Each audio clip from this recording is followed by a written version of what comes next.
So, an important thing to know that you might actually find quite surprising is that alcoholism has very little to do with the quantity, let alone the quality of what you drink.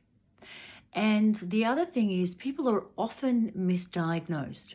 So, there are people who think that they're alcoholics and they're not, and there are people who think that they don't have a problem, and sure, they don't have a problem, and they are in fact an alcoholic or an addict. So let's learn in this video what is the distinction. Firstly, to understand whether you're an alcoholic or an addict and which category you fall into. So, and I want to get, and by the end of this video, I'm going to give you also a couple of practical examples of both, the non-alcoholic that thinks they're an alcoholic and the alcoholic that thinks that they're a non-alcoholic.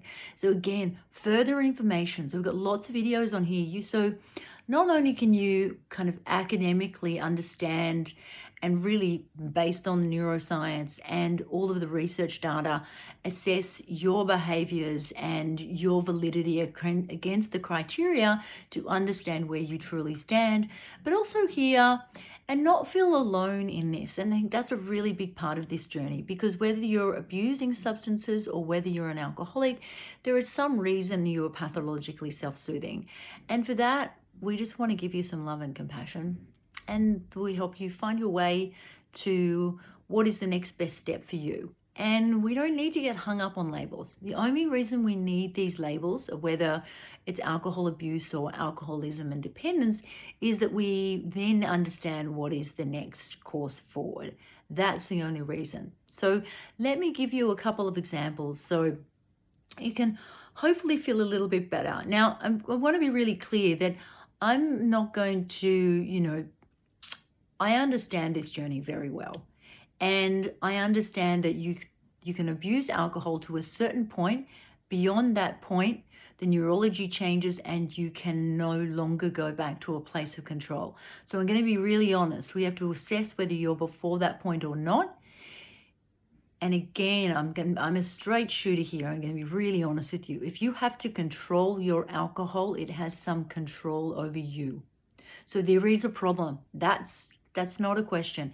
There is a problem. We're just getting really honest with ourselves about how serious this problem is and what the results needs to be.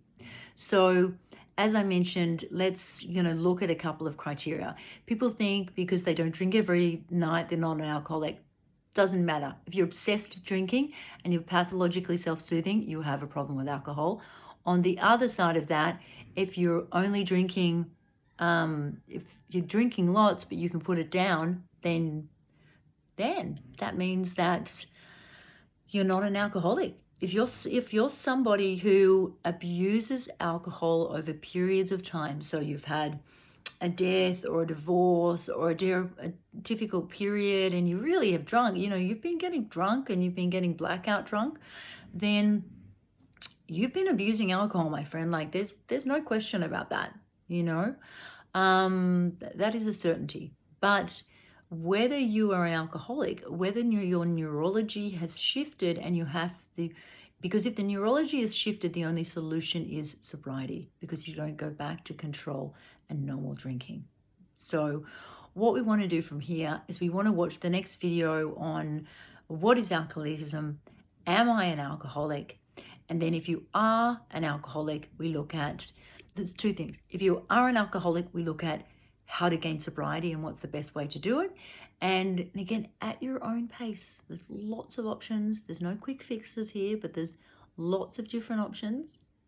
Or if you are somebody who is abusing alcohol, and from the outside it looks like you're an alcoholic, but really you can stop. And when I say stop, not just during the week, I mean you can stop for a month, 2 months, 3 months, 6 months, and you're not longing for it. You're not just waiting for that next drink. You can stop and be happy, stop and not feel this desire to pathologically self-soothe. Then that was alcohol abuse and not alcoholism, in which case we want to look at other ways that you can, and I'm going to do a separate video on this, of people who fall into the category of alcohol abuse and what you need to do in terms of the next steps so you never cross over into alcoholism, and you can take care of you, because we want to give you a loving solution, because it's not alcohol abuse, obviously, is not healthy either, even though the solution for it is different. So subscribe, join the community, beautiful community that are all celebrating each other here and supporting each other. So come along for the ride. No quick fixes, but lots of really really great suggestions on how you go forward from here, with or without professional support.